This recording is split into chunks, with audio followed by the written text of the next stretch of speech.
Audio clip number 26، اس میں انشاءاللہ عز و جل آپ سورہ بقرہ کی آیت نمبر 74 سے لے کر 77 تک کی تلاوت، ترجمہ اور تفسیر صراط الجنان سنیں گے۔ بسم اللہ الرحمن الرحیم۔ ترجمہ: اللہ کے نام سے شروع جو نہایت مہربان رحمت والا ہے۔ ثم قست قلوبكم من بعد ذلك فهي كالحجارة أو أشد قسوة وإن من الحجارة لما يتفجر منه الأنهار وإن منها لما يشقق فيخرج منه الماء وَإِنَّ مِنْهَا لَمَا يَهْبِطُ مِنْ خَشْيَةِ اللَّهِ وَمَا اللَّهُ بِغَافِلٍ عَمَّا تَعْمَلُونَ۔ ترجمہ: پھر اس کے بعد تمہارے دل سخت ہو گئے تو وہ پتھروں کی طرح ہیں، بلکہ ان سے بھی زیادہ سخت ہیں، اور پتھروں میں تو کچھ وہ ہیں جن سے ندیاں بہہ نکلتی ہیں، اور کچھ وہ ہیں کہ جب پھٹ جاتے ہیں تو ان سے پانی نکلتا ہے، اور کچھ وہ ہیں جو اللہ کے ڈر سے گر پڑتے ہیں، اور اللہ تمہارے اعمال سے ہرگز بے خبر نہیں۔ ثم قست قلوبکم، پھر تمہارے دل سخت ہو گئے۔ تفسیر صراط الجنان میں ہے، اس آیت کی ایک تفسیر یہ ہے کہ حضور پر نور صلی اللہ تعالی علیہ وآلہ وسلم کے زمانے میں موجود یہودیوں کو مخاطب کر کے فرمایا گیا کہ اپنے آباء و اجداد کے عبرت انگیز واقعات سننے کے بعد تمہارے دل حق بات کو قبول کرنے کے معاملے میں سخت ہو گئے، اور وہ شدت و سختی میں پتھروں کی طرح ہیں، بلکہ ان سے بھی زیادہ سخت ہیں، کیونکہ پتھر بھی اثر قبول کرتے ہیں کہ کچھ پتھروں سے ندیاں بہ نکلتی ہیں، اور کچھ ایسے ہیں کہ جب پھٹ جاتے ہیں تو ان سے پانی نکلتا ہے، اور کچھ وہ ہیں جو اللہ تعالیٰ کے ڈر سے اوپر سے نیچے گر پڑتے ہیں، جبکہ تمہارے دل اطاعت کے لیے جھکتے ہیں، نہ نرم ہوتے ہیں، نہ اللہ تعالیٰ سے ڈرتے ہیں، اور نہ ہی وہ کام کرتے ہیں جس کا انہیں حکم دیا جاتا ہے۔ اور یاد رکھو کہ اللہ تعالیٰ تمہارے اعمال سے ہرگز بے خبر نہیں، بلکہ وہ تمہیں ایک خاص مدت تک کے لیے مہلت دے رہا ہے۔ افتطمعون ان يؤمنوا لكم وقد كان فريق منهم يسمعون كلام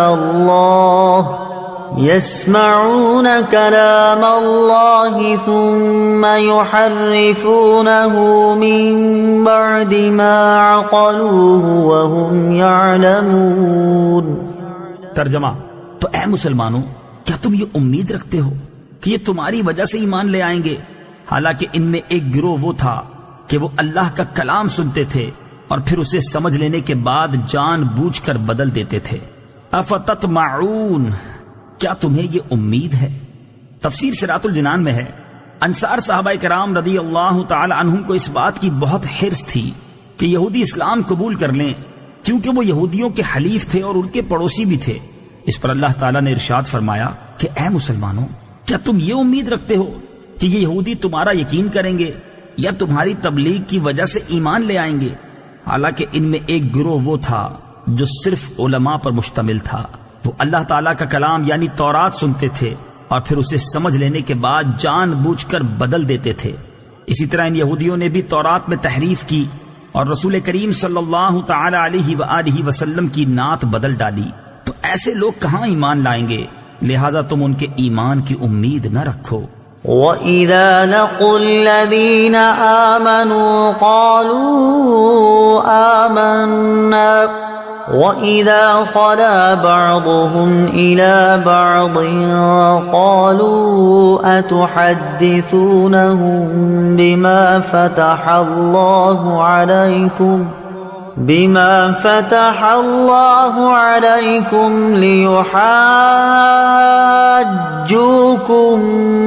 بِهِ عِندَ رَبِّكُمْ أَفَلَا تَعْقِلُونَ